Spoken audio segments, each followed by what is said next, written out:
కూడా చెరువులు గుంటలు ప్రభుత్వ భూములు పెద్ద పెద్ద వాళ్లే కబ్జాలు చేసుకుని అనుభవిస్తూ ఉన్నారు. మేము గత 10-15 ఏళ్లుగా అన్ని ప్రాంతాలకు పోయి చూస్తున్నాం. ఎక్కడైనా పేదవాళ్లు ఈ ప్రభుత్వ భూములు గుర్తు చేసుకుంటే మాత్రం అందరూ ఎగబడి ఒంటి కట్టి వస్తారు.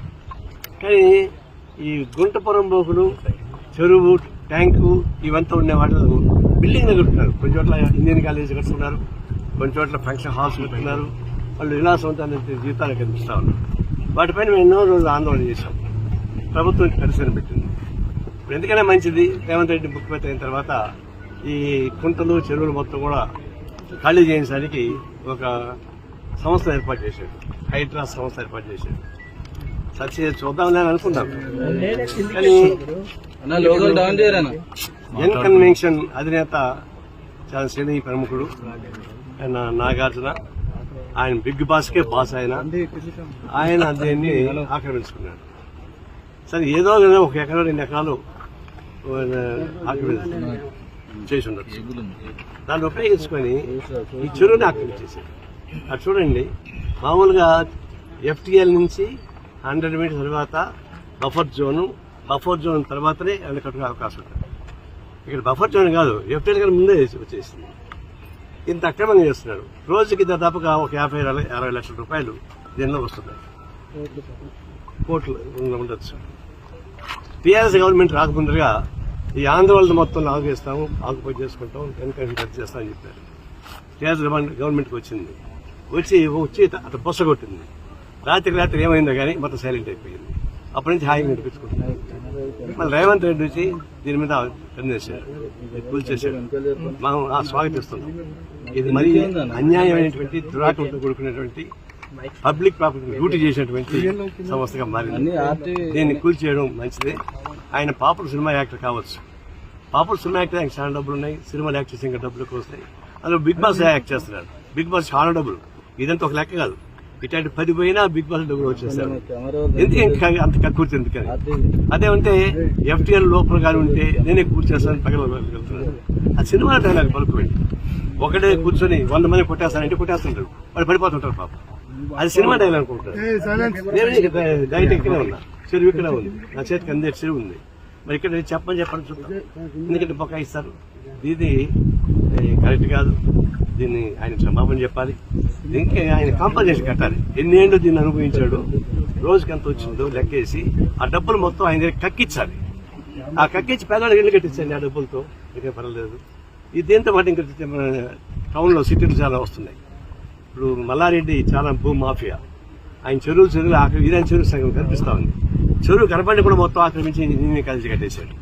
అట్లా ఇంకొక పల్లా రాజేశ్వర ఆయన అట్లాగే చేశాడు. అంటే ఎంత అంటే చాలా ప్రతివత్తాగా మాట్లాడుతున్నారు. మేమేమి తప్పే చేయలేదు, తప్పంతా గవర్నమెంటే చేస్తామని చెప్తున్నారు. వాళ్ళేమో చెరువులు ఇల్లు కట్టుకున్నారు, వ్యాపార సంస్థ పెట్టుకున్నారు, కాలేజీ పెట్టుకున్నారు, ఫంక్షన్ హాల్స్ పెట్టుకున్నారు. మేము చాలా శుద్ధ హరిచంద్రని చెప్పి చెప్తా ఉంటాం. ఇది ఎట్లా మాట నాకు అర్థం కాదు.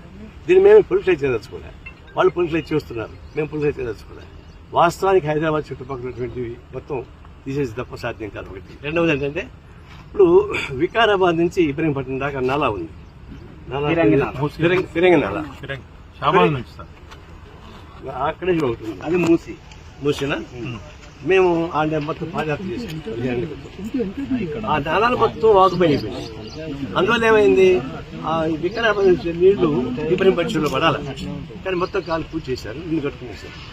అవన్నీ మేము నిరూపించి దాని మీద కోల్పోలేదు.